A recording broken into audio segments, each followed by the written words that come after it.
At one time, John Travolta was Hollywood's golden boy, dancing through disco halls, charming audiences, and redefining cool.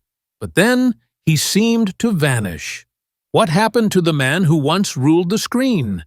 This is the untold story of his rise, his disappearance, and his quiet reinvention. The meteoric rise.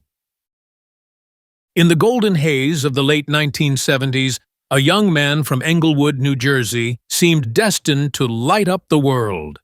John Travolta wasn't born into Hollywood royalty, but he had something you can't fake: presence.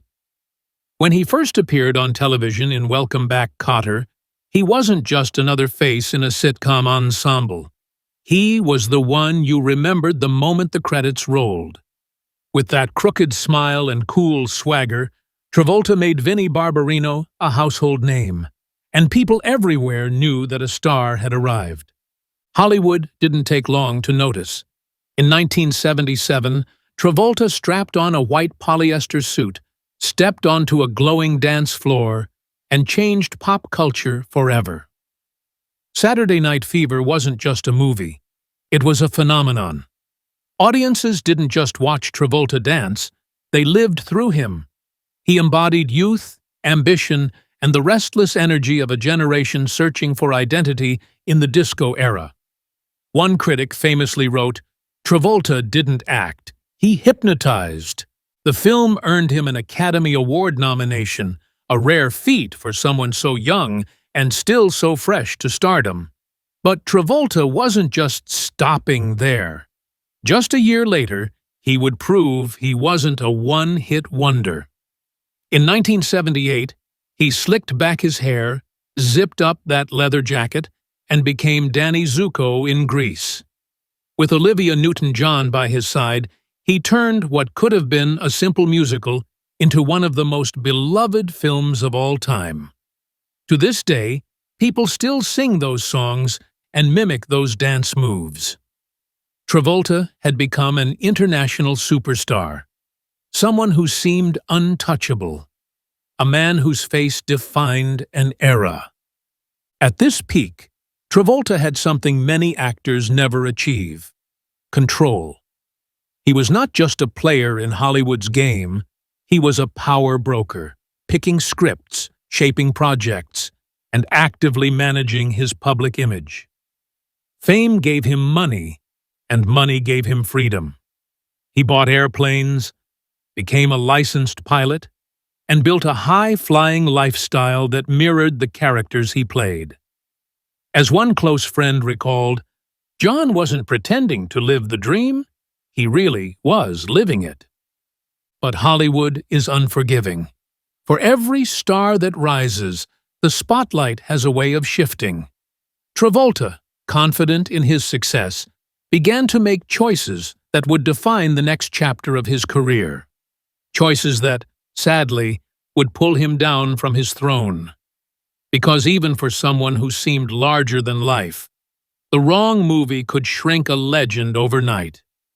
And that's exactly what happened next. Career misfires and bad choices. If the late 1970s were Travolta's kingdom, the 1980s were his storm. The decade began with promise, but almost immediately, cracks appeared in the foundation of his success. After Grease, the world expected him to continue ruling the box office. Instead, he became a cautionary tale of what happens when talent collides with bad timing, and worse, scripts. Travolta's choices started to raise eyebrows. Films like Two of a Kind and Staying Alive, meant to capitalize on his past glory, fell flat. Critics were merciless. Audiences who once adored him now stayed home. But the breaking point came in 1985 with Perfect, a film so poorly received it was almost cruel. One review sneered, "Travolta's star power burned out in real time, right there on the screen." What was once effortless charisma now seemed forced, almost desperate. It wasn't just about the movies he made. It was also about the ones he didn't. Travolta passed on roles that would later define other actors' careers. He turned down American Gigolo, a role that made Richard Gere a leading man. He said no to An Officer and a Gentleman, a role that turned Gere into a romantic icon. Imagine Travolta in those roles. He might have dominated the 1980s just as he had the 1970s, but with every no, his momentum slipped further away. By the mid-80s, Hollywood insiders whispered about his decline. Casting directors who once fought to book him now moved on to younger, fresher faces. A producer at the time admitted John was still talented, but no one wanted to take the risk anymore. The industry is brutal. When you're hot, you're gold. When you're cold, you're invisible. And invisible he became.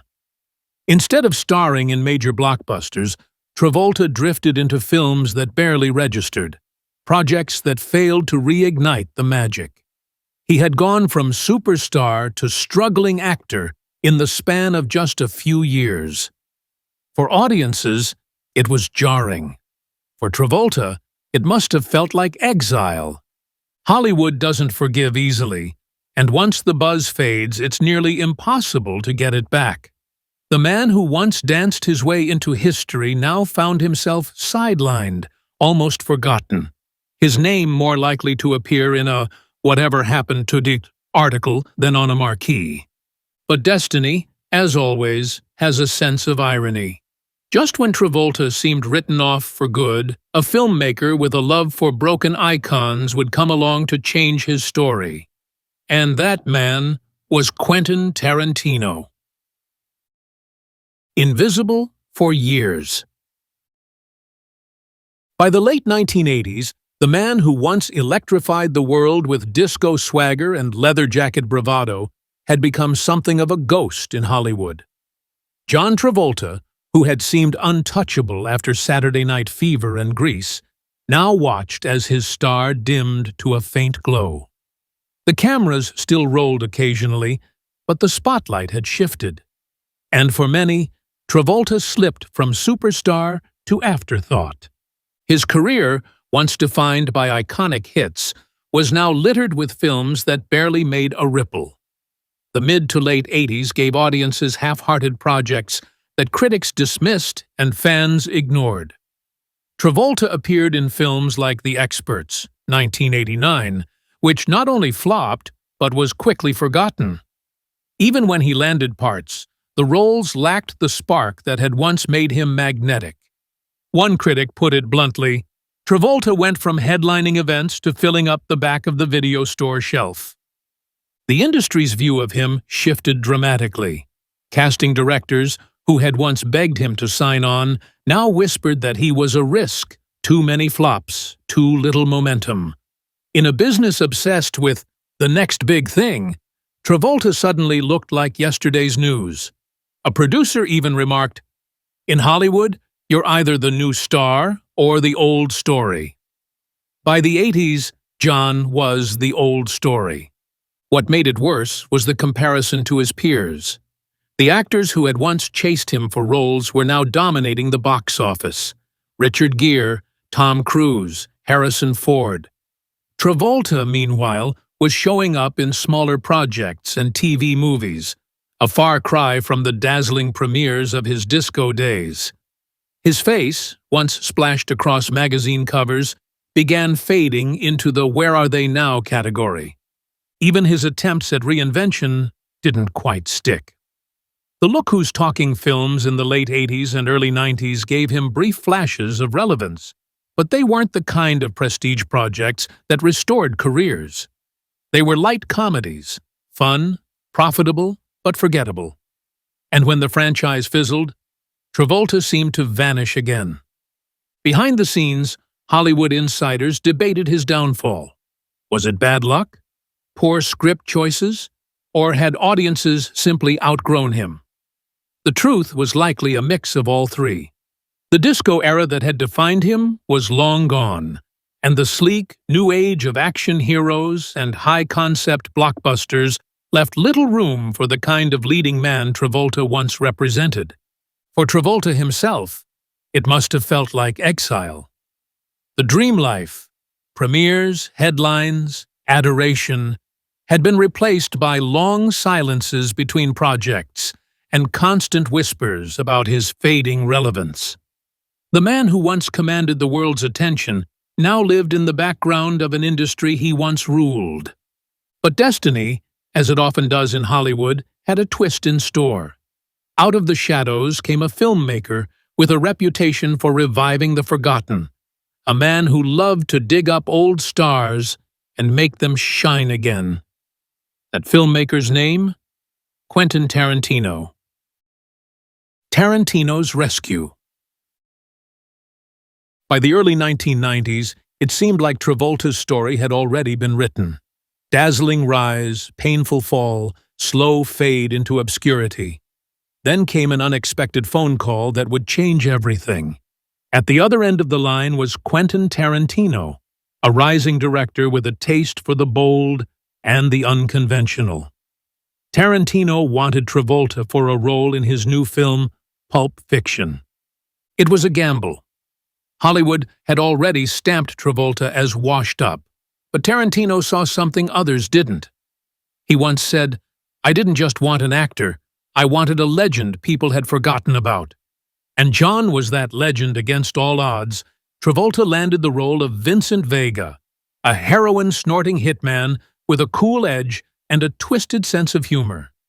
When Pulp Fiction hit theaters in 1994, the reaction was explosive. Travolta wasn't just good, he was unforgettable. He turned what could have been a dark supporting role into a cultural phenomenon. Suddenly, the man audiences had written off was once again at the center of conversation. His dance sequence with Uma Thurman became an instant classic, echoing his disco roots but with a dangerous new flair. Critics raved, audiences cheered, and Hollywood had no choice but to pay attention again. For his performance, Travolta earned his second Academy Award nomination, nearly 2 decades after his first. The industry that had ignored him for years was suddenly scrambling to put him back on marquees. Overnight, he had gone from has-been to Hollywood's comeback king. And the comeback wasn't just symbolic, it was real. After Pulp Fiction, Travolta headlined a string of major films. Get Shorty, 1995, showed off his comedic charm. Face Off, 1997, proved he could carry an action blockbuster alongside Nicolas Cage. And Phenomenon, 1996, reminded audiences of his ability to bring tenderness and depth to a role. Each success built on the momentum Tarantino had reignited. The turnaround was nothing short of miraculous. One journalist wrote, "It wasn't just a comeback, it was a resurrection." Travolta was once again walking red carpets, cashing million-dollar checks, and basking in the glow of critical acclaim. For a moment, it seemed like the storm of the 1980s was finally behind him. But Hollywood is a fickle stage, and comebacks are fragile. The man who had been rescued by Tarantino would soon face another test of judgment, one that would remind everyone just how quickly the spotlight can fade again. And that test came in the form of a film called Battlefield Earth. The Battlefield Earth Disaster. By the late 1990s, John Travolta's career looked reborn. Thanks to Pulp Fiction and a string of solid hits, he had once again become a bankable star. But behind the red carpet smiles, Travolta was carrying a dream that had less to do with Hollywood's machine and more to do with his personal beliefs. That dream would lead him to one of the most infamous failures in movie history: Battlefield Earth. Travolta had been a dedicated member of the Church of Scientology for decades, and he long admired the works of its founder, L. Ron Hubbard. Among those works was a massive 1982 science fiction novel that Travolta adored. For years, he nurtured a passion project, adapting Battlefield Earth into a film that would rival Star Wars in scope and grandeur. To him, it wasn't just a movie. It was a mission. As Travolta once said, "This story deserves to be seen on the biggest canvas in the world." Using his revived star power, he convinced studios and financiers to back the project. He even invested his own money and used his influence to push the film through Hollywood's skeptical gates. It was a bold move. Some would later call it career suicide. Travolta was not just the star of the film. He was also its loudest champion. When Battlefield Earth hit theaters in 2000, the response was catastrophic. Audiences stayed away, critics tore it apart, and the film quickly became a punchline. Roger Ebert famously called it a cross between a bad video game and a headache. The movie bombed at the box office, earning just a fraction of its massive budget. Travolta, who played the alien villain Turl with manic energy and strange prosthetics, was mocked endlessly. What was supposed to be his legacy project became one of the biggest disasters in Hollywood history. The damage was swift. The industry, which had only recently welcomed him back, began to distance itself. Studios grew wary of giving Travolta the kind of control he had demanded for Battlefield Earth. The movie wasn't just a flop. It became a symbol of ego and miscalculation. Even years later, it was still listed on Worst Movie Ever Made rankings. To make matters worse, whispers spread about the role of Scientology in the film's creation. Reports suggested the church had quietly supported the production, hoping it might be a tool for outreach. Whether true or not, the connection made many in Hollywood uneasy. Travolta's faith had always been a subject of gossip, but now it was tied directly to a massive professional failure. One studio executive summed up the fallout. Hollywood can forgive flops. It can even forgive scandals. But what it doesn't forgive is a star who risks hundreds of millions of dollars on something no one asked for. Travolta's dream project had turned into a nightmare. The man who had once danced across glowing disco floors and reinvented himself as a Tarantino anti-hero was now mocked as the face of a box office disaster. And so, once again, the spotlight dimmed. Travolta retreated from the frenzy, licking his wounds in silence. But, as history shows, Hollywood rarely waits for anyone. While he tried to regroup, the industry moved on, and soon, whispers of scandal would complicate his life even more. Scandal and silence.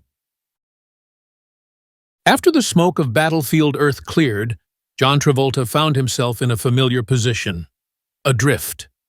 The ambitious project had not only cost him credibility, it left him vulnerable. The offers slowed, the big paydays vanished, and suddenly, the man who had seemed unstoppable was once again forced into the shadows. But this time, the absence wasn't just about career. It was also about reputation. By the early 2000s, quiet rumors about Travolta's personal life began to surface in tabloids. Whisper campaigns about his relationships and behavior swirled through gossip magazines, casting shadows that had nothing to do with box office numbers. In 2000, a harassment allegation made headlines, though it was later settled. Still, the story added fuel to speculation and gave Hollywood one more reason to keep its distance. Travolta didn't lash out publicly, nor did he try to fight his way back into the spotlight with reckless projects. Instead, he withdrew. His work during this period was quiet, almost subdued. Small roles, TV appearances, projects that came and went without much notice. He seemed to prefer life outside the glare of cameras, choosing family, faith, and flying over film sets. One friend recalled, "John was still here, but he wasn't here. It felt like he'd slipped into another world." The media noticed the silence. Where Travolta had once been a regular on magazine covers and late-night talk shows, now he was mostly absent. Hollywood, with its short memory and relentless hunger for the new, quickly pushed him aside.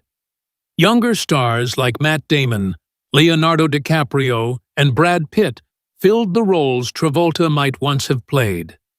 Part of this retreat was deliberate.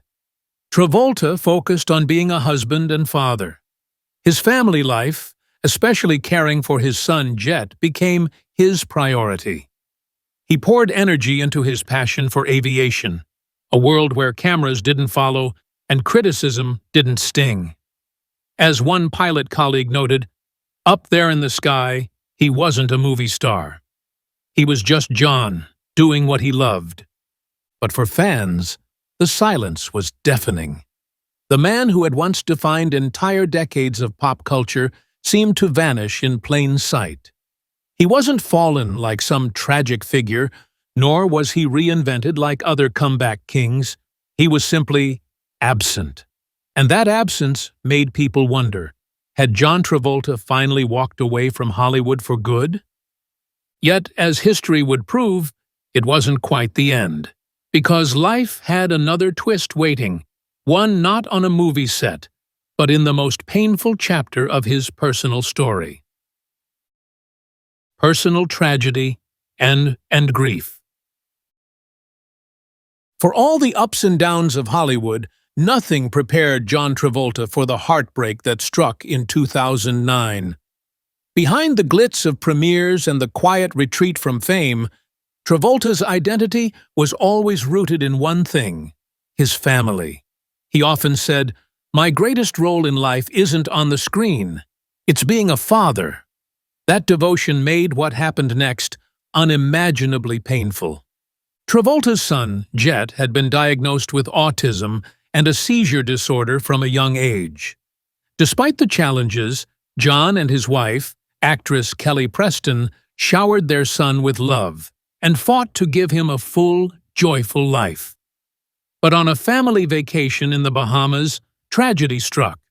Jet suffered a fatal seizure and passed away at just 16 years old.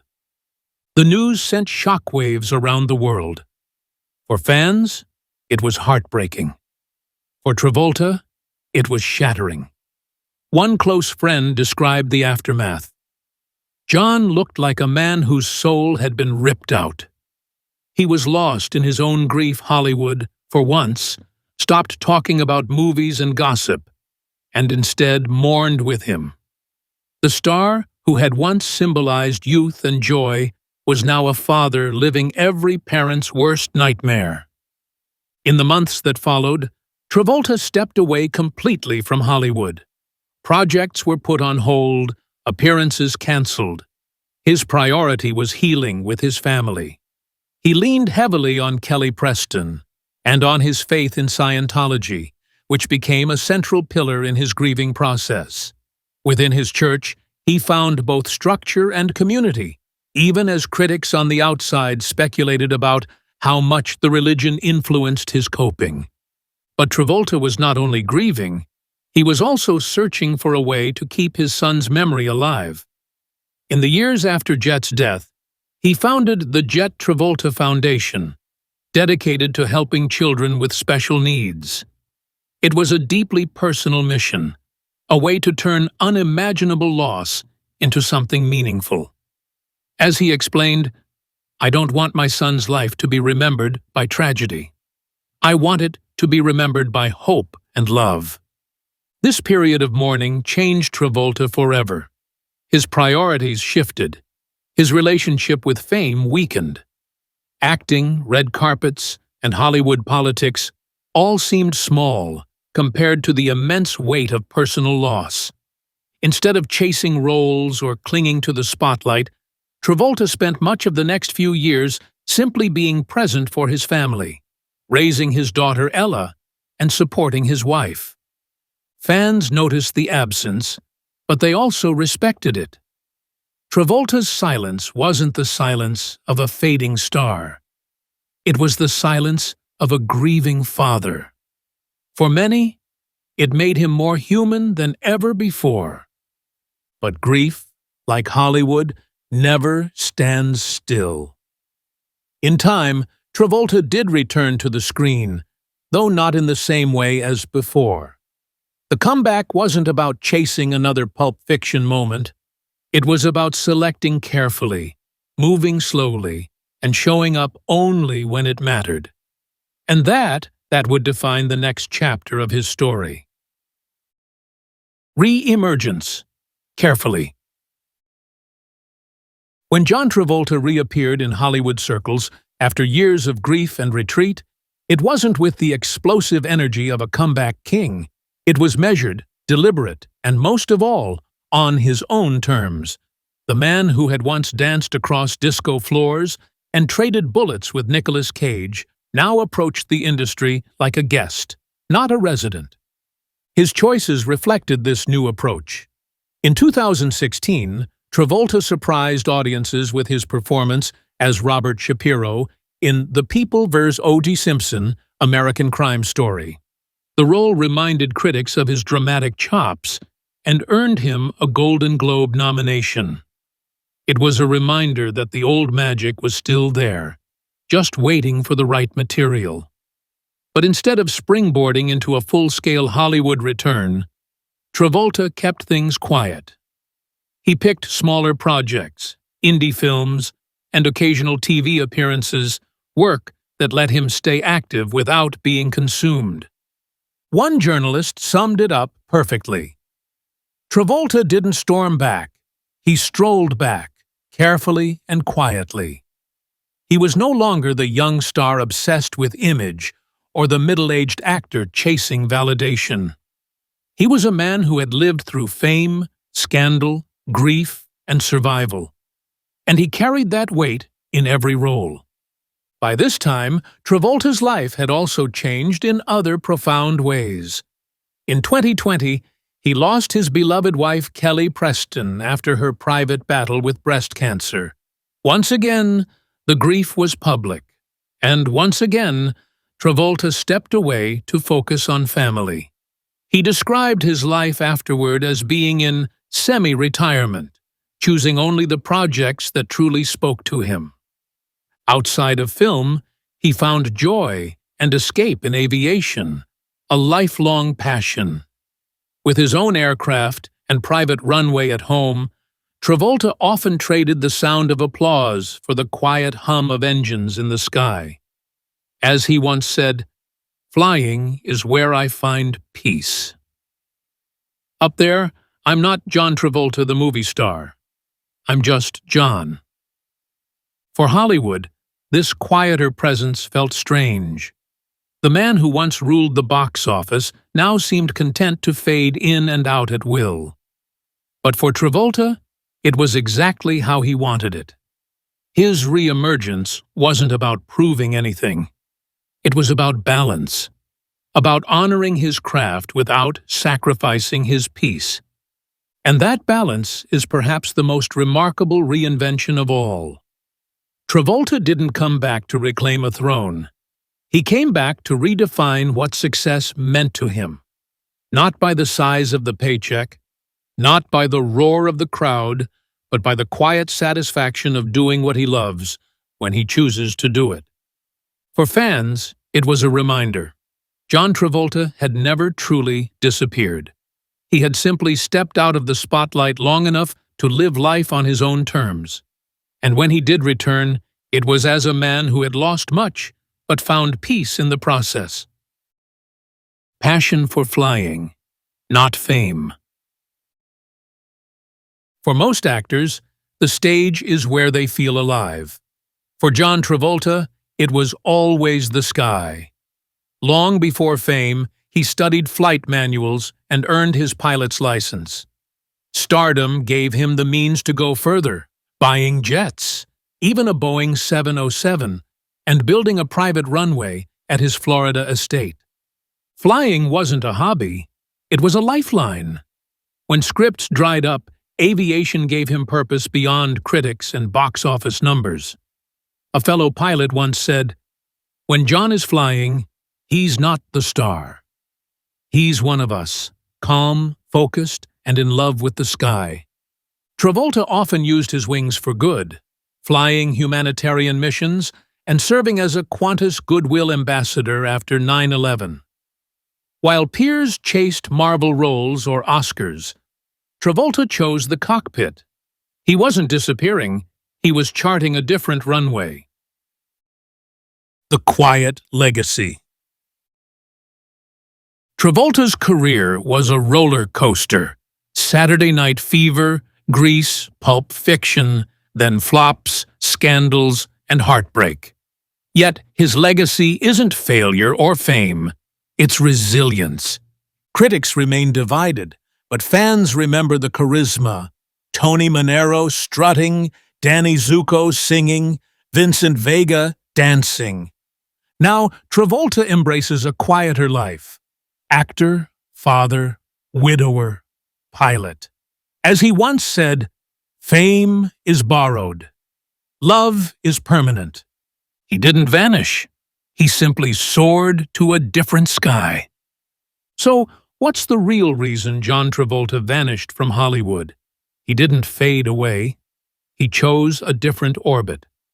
From grief to flying high above the clouds, Travolta traded constant spotlight for peace. His journey proves that sometimes disappearing isn't failure. It's survival, and it's the ultimate act of resilience.